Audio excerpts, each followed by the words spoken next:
And here we are with, I've removed the rear wheel that was on my bike, and I have put the motor wheel on. The wheel that I had on my bike is right here.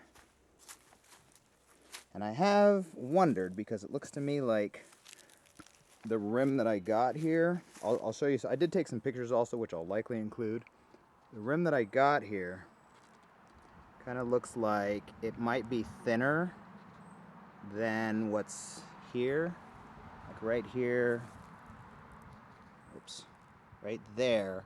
My rim and this tire, obviously, I'm just wondering how this tire, because this rim is definitely thinner than the rim. It looks to be a bit thinner width-wise than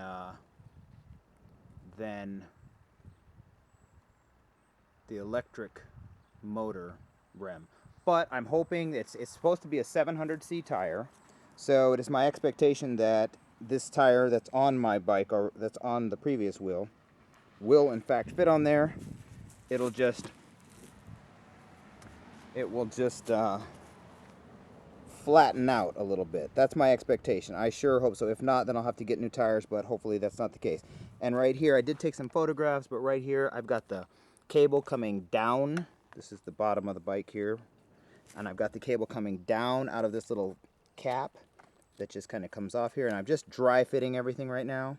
So that comes down, and I don't really see any reason to use both of these washers here. There's two, including this one with the little tab. I need to get a pointer. I only see the need to have one washer here. So what I'm going to end up doing, I'm just dry fitting. So what I'm going to end up doing here is probably removing that and taking this interior washer with this little tab. I'm probably going to take that out, which means in order to get that off, I'm going to actually, because they slide down this, I'm going to actually have to remove this white cap here, which it shouldn't be too difficult. Whoops, is my finger in the way there? It shouldn't be too difficult. There are these little pins inside here, which if you just push with a little screwdriver or something, you can push the pins out and then pull these wires out of here. And that way, these wires, all these in different groups, I'll be able to pull those through this nut here. Yeah, so that once I get them all off, I can remove this washer here. But for right now, we're just going to do a little dry fit, just giving you a quick update. We've got the electric wheel mounted. Everything went perfectly. At first, I thought it was going to be a little bit tight here. Fitting on, you might not be able to see it quite so well with this cap on here, but yeah, I thought that this fitting, whoops, here was going to be a little bit tight. It's very precise, and it's interesting that it's square. Whoops, that it's square. This is the first time I've ever seen a or rectangular, sort of a rectangular fitting, and then it's threaded. I don't know if you can see that any better over here, but anyhow, seated down. Yeah, this dimensions right here is very closely cut, which is just fine. And I tightened it down just loosely. Both of the bolts here, I tightened down just loosely, and then I went ahead and I've got it on about the third ring there of the cassette, and the littler one on the front. And I just went ahead and got everything all lined up, and it's turning just fine. Now, I did need to remove the brake pads from both of these right here to fit this wheel in here without issue, and I plan on putting those back in. However, it's going to be I'm going to have to make an adjustment, I'm sure already, to the width of these brake pad calipers or clamps. I might have to actually loosen all this cable here. I might be able to do it from the front too, but anyhow, I'm going to have to make an adjustment to put the rear brakes back on, this type of brake system anyways. But yeah, that's the wheel. That's the electric wheel installed, and I'm not sure what the next step is. I guess I'll actually look in the manual here.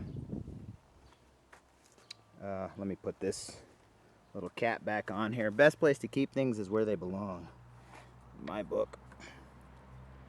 All right, so that's that. And the next step will likely be, I have no idea. Guess we can take a quick look at this together. 23 minutes it says I have left. They give me a little parts list here. And then I don't know about all these tools. I'm pretty sure I have all these tools. If not, then I have most of them. Right, it looks like the next step is going to be, it's talking about washers. So a couple of these washers, they give you extra washers here. And they give you at least one extra washer, if not two. And it says here that they are intended as spacers in case you need to expand the distance. Which on mine, I actually had to ever so gently push my frame out a little bit. But then it fits very nice and tight. So this was a very tight fit. I think the extra washers are in case, you know, you need, I don't know. They give you extra washers. You can figure it out. And then the next step is going to be, please try the disc brake rotor position. Okay, we're not using disc brakes. And can you read that? If the distance between rotor and fork or frame less than blah, blah, blah, use washers basically, it says. Yeah, you put a washer in it. So that's that. Okay, next step will be part 4, LCD control panel installation. LCD control panel has 2 parts. Display with operation keyboard, installation bracket, installation guide. Wind several layers of glue tape on handlebar. Okay, so we're going to look at that, and then I'm going to show you. We're going to go ahead. I'm going to do that off camera, and then kind of show you what it looks like. I'll read this and figure it out. But anyhow, that's the process right now. We've got the motor on and everything seems to be, is spinning perfectly well, so woohoo!